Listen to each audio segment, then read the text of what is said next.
سلامونه ملګرو. وسیم اکرم د پاکستان کرکټ بورډ یوې ډېرې غټې عهدې نه انکار کړی دی. دا عهده چې کوم دی د پاکستان کرکټ بورډ چیرمن محسن نقوي وسیم اکرم ته آفر کړې وه، خو وسیم اکرم ولا په صفا الفاظو کې انکار کړی دی. وجه څه دغه در سره په دې ویډیو کې ډسکس کوم. تاسو له دې معلومه وي زموږ د پاکستان کرکټ بورډ چیرمن محسن نقوي یو خو د پاکستان کرکټ بورډ چیرمن دی او بل د پاکستان انټیریر منسټر هم دی. جی په دې وجه د انټیریر منسټر ځان له یو فل ټایم جاب دی، هغې کې ډېرې زیاتې منډې تړې دي، او بل طرف ته پی سی بي عهده چې کومه ده دا هم یو ځان له فل ټایم جاب دی، دې کې هم منډې تړې ډېرې زیاتې دي. نو پی سی بي عهدې له هغه کمپلیټ ټایم نشو ورکولی چې د هغې په وجه باندې هغه وسیم اکرم ته یوه ډېره غټه عهده آفر کا. وقار یونس ته هم یوه ډېره غټه عهده ورکړې چې په هغې باندې الریډي موږ تنقید هم کړی، چونکې وقار یونس ته دغه عهده نه وه پکار. وقار یونس الریډي ټرای شوی دی، یو فیل کوچ د پاکستان ثابت شوی دی.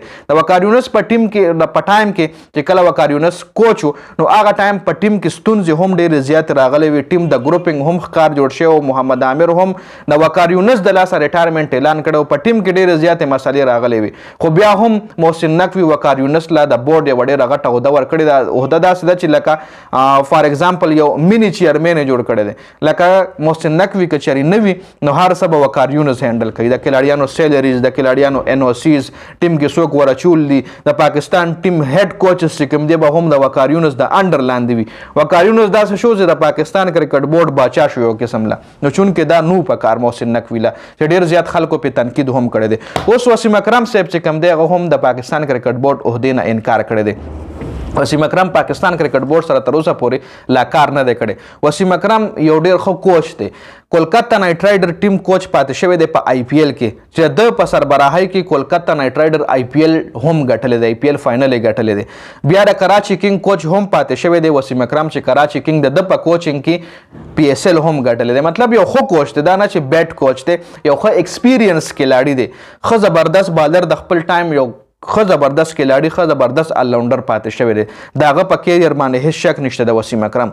اوس وقار یونس ته وسیم اکرم ته د پی سی بي چیرمن محسن نقوي د پاکستان سی ای او، د پاکستان کرکټ بورډ سی ای او، چیف ایگزیکټیو افیسر عهده چې کوم دی آفر کا، خو وسیم اکرم ته انکار کړی دی. وسیم اکرم ته په دې وجه انکار کړی دی چې پاکستان کرکټ بورډ چې کومه عهده هم یو کلاړي له ورکوي نو هغه له فری هینډ نه ورکوي، چې مطلب هغې کې د بورډ له طرفې یا د حکومت د طرفې څه نه څه انټرپشن کیږي، او بیا د کلاړیانو خراب پرفارمنس په وجه باندې د پاکستان کرکټ بورډ هر یو کس چې کوم دی هغه ټارګټ کیږي، د تنقید ښکار جوړیږي. نو وسیم اکرم وایي که چېرې زه د پاکستان کرکټ بورډ سی ای او شوم نو یو خو به ما له فری هینډ نه میلاویږي، چې کومې فیصلې زما خوښ یې به زه په خپل ازادانه طور باندې نشم کولی، او بل که چېرې پاکستان کرکټ بورډ غلط پرفارمنس کوي نو ټول نه پیله په عوام ماله کنزل کوي، ټول نه پیله به عوامو تنقید ښکار زه جوړېږم.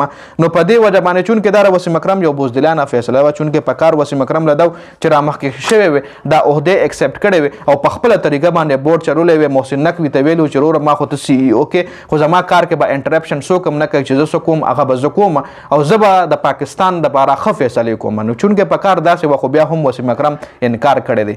د ویډیو کتلو زیاته مننه جي، والسلام.